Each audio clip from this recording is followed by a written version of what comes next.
Muy bien, buenas tardes. Hoy vamos a ver el módulo 4 de sistemas de detección y alarma, que hace fundamentalmente a uno de los tantos sistemas de protección contra incendio, los cuales los hay de extinción, como todos los que vimos o fuimos viendo o vamos a ver, y en este caso el sistema de detección y alarma. El sistema de detección y alarma no extingue, sino que lo que hace es detectar el fuego. Recordemos que desde el punto de vista de la protección contra incendio, nosotros tenemos varias partes como para poder desarrollar esa protección. Una es la protección estructural, que es lo que impide la propagación del incendio. Otro es la evacuación, que es lo que hace que las personas puedan evacuar por rutas seguras. La parte de extinción, que son todos los sistemas de extinción que nosotros podemos ver. Y en este caso, desde el punto de vista preventivo, lo que es la detección y alarma, es decir, detectar el fuego, dar la alarma y producir la evacuación de la gente. Recordemos que a partir de esa detección o esa secuencia de detección y alarma comienza o debería comenzar la evacuación. La evacuación tiene que ser lo más rápidamente posible, por lo tanto tiene que estar entrenada, ejecutada, realizada sistemáticamente. Hay unos 10 segundos aproximadamente en los cuales debería salir ya la primera persona, y en unos 12, 15 segundos aproximadamente debería salir la última. Esto obviamente va a depender de la cantidad de gente que haya para evacuar, pero son tiempos que más o menos se condicen con lo que sería la necesidad real. A partir de ahí, el fuego va a tomar velocidad, si nadie se lo controla, y van a aparecer los humos de combustión, aumentan los humos de combustión, aparecen las llamas, y a partir de los 15, 20 segundos aparece un crecimiento del fuego que es muy rápido y que es muy difícil de sobrevivir. Por eso que es muy importante la evacuación de las personas. Si nosotros hiciéramos una representación del movimiento del humo dentro de un ambiente, podríamos tomar un ambiente imaginario de 100 metros de largo, 4 metros de altura aproximadamente, y tendríamos que en los primeros 10 segundos el fuego tomaría velocidad y empezarían a aparecer los humos de combustión. Aquí las personas pueden salir sin ningún tipo de problema. Luego, a los 20 segundos, el humo va a ir hacia el techo, va a empezar a inundar el ambiente, casi la mitad de este ambiente está lleno de humo y las personas siguen saliendo. A los 30 segundos, estos humos de combustión van inundando el ambiente y queda poco tiempo para poder evacuar rápidamente el lugar. En unos 40 segundos, todo lo que es la parte superior del recinto estaría inundado con humos, y las personas que quisieran salir de aquí, que no hayan podido salir, tendrían que salir gateando para poder tener una zona más respirable, mejor aireada, si se quiere, y poder salir del edificio. En unos 50 segundos, un minuto, eso dependerá de un montón de factores, si hay ventilación, del tipo de combustible, de un montón de razones. Pero lo interesante de esto que hay que tener en cuenta es que en unos 50 segundos, un minuto, todo el ambiente va a estar lleno de humo, y las personas que no pudieron salir pueden perecer en el momento del accidente. Entonces, lo importante en este caso es tratar de ver qué es lo más apropiado, qué es lo mejor que se puede poner para detectar rápidamente las etapas del fuego. En una primera etapa, cuando nosotros tenemos fuego incipiente, lo que vamos a tener son partículas o productos de combustión de menos de 3 micrones, un humo muy liviano, quizás no hay humo visible o no hay calor detectable todavía. El proceso puede ocurrir en algunos segundos o en mucho tiempo, especialmente cuando se dan fuegos donde se va calentando algo lentamente, y necesitamos detectar esos gases de combustión, todavía no son humos, y lo mejor que se pueden usar son los detectores iónicos. Después vamos a explicar paso a paso cada uno de ellos. En una segunda etapa, que ya es más con más desarrollo, hay más cantidad de humo, ahí se producen humos visibles de más de 3 micrones, pero más de 3 micrones de tamaño. Las llamas son visibles o el calor es detectable, y ahí lo interesante o lo usable, lo mejor, lo más recomendable son los detectores fotoeléctricos que detectan los humos de combustión. Esto dependerá obviamente de cómo se produce el fuego, qué tipo de fuego podemos tener, qué tipo de instalación tenemos, qué tipo de edificio tenemos, qué tipo de contenido tenemos en el lugar. En la tercera etapa lo que vamos a ver ya son llamas con una combustión rápida que produce energía radiante. Esa energía radiante tiene espectros visibles y no visibles, como los rayos UV, y empieza a aumentar el calor. En ese caso, lo que vamos a tener que usar, o lo más recomendable, son detectores de temperatura, de llama o de aumento brusco de temperatura. Esto es un resumen muy chiquitito de lo que va a ser todo el desarrollo de los elementos de detección de incendio, porque es un tema muy amplio que vamos a tratar de desarrollar. En la cuarta etapa lo que vamos a tener, ya el calor es muy alto, lo que vamos a tener es una combustión fuera de control, un sobrecalentamiento de los combustibles, y aquí los que ya funcionan perfectamente bien son los detectores de calor. Esos 4 grandes grupos son los que en general se plantean como sistemas de detección de incendio. La pregunta en estos casos es, bueno, ¿cuál es el mejor tipo de detector a utilizar? ¿Cuál es el más adecuado? Y eso dependerá fundamentalmente del tipo de problema que nosotros podamos llegar a tener, del tipo de ocupación que tiene el ambiente. Recordemos que el fuego tiene un comportamiento típico, que es un recalentamiento. En este caso, la curva de color verde es de un sólido.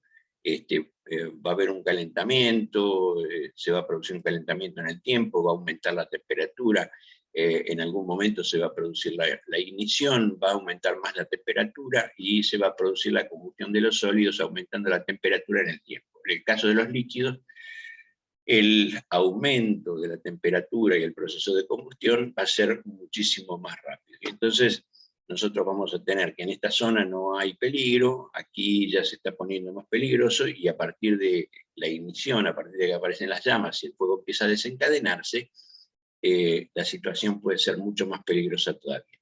Según el tipo de fuego, la velocidad de combustión, o sea, refiriéndonos al diagrama anterior, lo que vamos a tener son opciones de distintos tipos de detectores, de distinta naturaleza, de distinta tecnología, de distinto funcionamiento, que nos van a servir según el tipo de fuego que nosotros preveamos tener. También dependerá mucho de la ocupación. En algunos casos nosotros necesitamos detectarlo muy rápido para que no se produzcan daños, y en otros casos la detección puede ser más lenta porque quizás hace actuar algún sistema automático y necesita un tiempo para evacuar a las personas. Eso dependerá, y vamos a ir viendo, de muchas situaciones diferentes. No hay una receta para esto, sino que hay un montón de opciones que uno puede llegar a tomar. La elección del tipo de detector lo vamos a tener en función de lo que nosotros esperemos encontrar en el proceso de combustión. Si queremos detectar los gases de combustión, lo mejor es un detector de tipo iónico. Cuando tenemos humos que no son visibles, o no son esos humos negros que nosotros vemos en un proceso de combustión, los fotoeléctricos. Cuando hay llamas visibles, o esperamos que se cumpla el sistema de combustión, o el proceso de combustión se identifica rápido, vamos a detectar, o vamos a utilizar detectores de llamas visibles, en otros casos detectores de calor, y en algunos casos detectores de calor de tal magnitud que hagan actuar los sistemas contra incendios.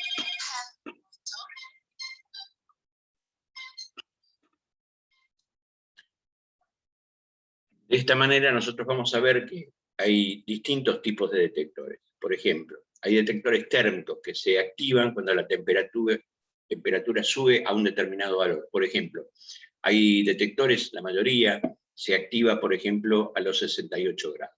Esos tienen lo que se llama una temperatura fija. Luego hay otros que se llaman termovelocimétricos, que se activan cuando la velocidad se incrementa rápidamente o excede un cierto valor determinado. Normalmente cuando la temperatura en un ambiente o en un lugar crece más de 8 grados centígrados en un minuto. Los hay combinados, que incluyen ambos elementos. Hay detectores que trabajan o detectan solamente el humo, o sea, detectan las partículas que se derivan del proceso de combustión y que se encuentran presentes en la etapa de humo. Hay detectores de gases que reaccionan ante elementos gaseosos que se producen durante la combustión. Hay detectores de llama que captan la radiación emitida por las llamas y le dan la alarma en base a eso.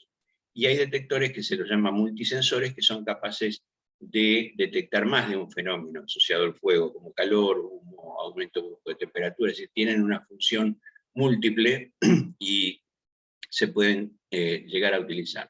Los detectores de incendio normalmente son como esto que ustedes ven en la figura, son elementos que tienen unos entre 12 y 15 centímetros de diámetro aproximadamente, tienen un zócalo común y se los puede inclusive intercambiar. Cada uno de ellos tiene una función diferente, los hay, como dijimos recién, detectores que solamente pueden identificar el humo, o que sirven o están preparados para identificar el humo. Los hay que sirven para identificar los primeros gases de combustión, que todavía ni siquiera son visibles. Hay detectores que básicamente detectan en forma primaria el humo.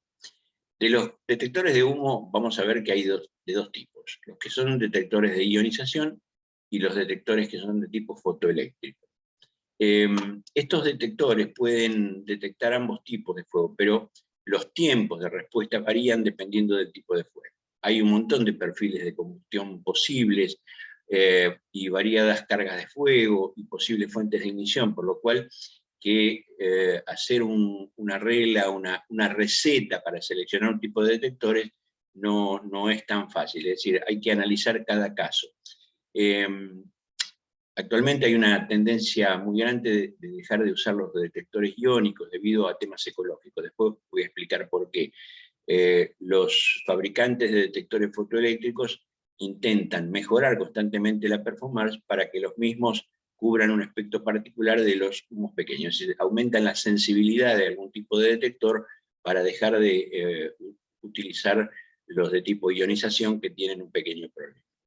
El detector de humo por ionización tiene una cámara, y en esa cámara lo que hace, hay una pastilla radioactiva muy pequeñita, que lo que hace es ionizar el aire y permitir que a través de ese aire ionizado pase una corriente eléctrica que está calibrada. Cuando aparecen partículas de combustión en esa cámara, esas partículas a través de esa pastilla radioactiva muy pequeñita se cargan, y entonces aumenta una cierta resistividad, se produce una variación en el flujo de corriente, y ese flujo de corriente me da la señal o una alarma de que algo está ocurriendo. Habrá una central de análisis que detecte esa variación y en base a una lógica de las alarmas.